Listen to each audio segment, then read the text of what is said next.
Tip 1. Stable pictures. First, I show you how to take stable and non-shaky pictures, and briefly the basics on how to use a tripod.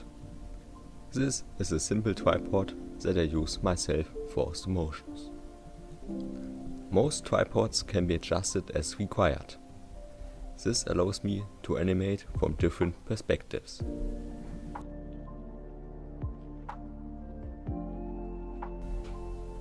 To do this, the tripod must first be set up, and the most important thing is to position the legs correctly.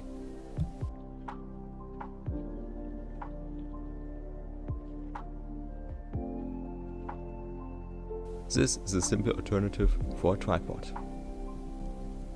I built a tripod out of Lego with a plate and a few bricks. And with a few additional bricks you can also adjust the angles.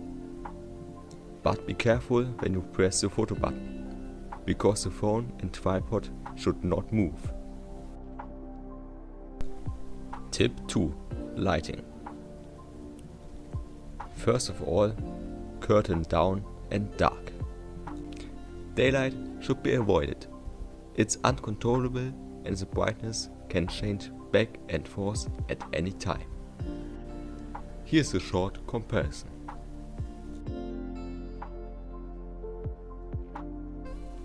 And when it's too dark, use some lamps. Here you can see how I set up my lamps. It is also important that the light comes from two sides to minimize shadows.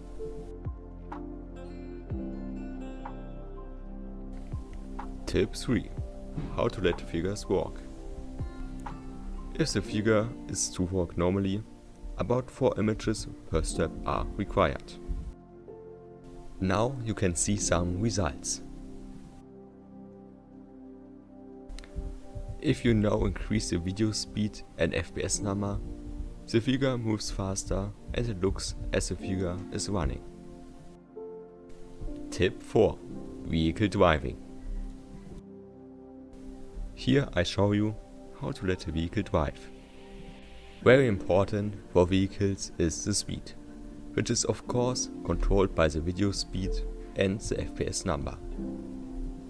However, the vehicle must always move the same distance per frame, otherwise it would look as if the vehicle was jumping.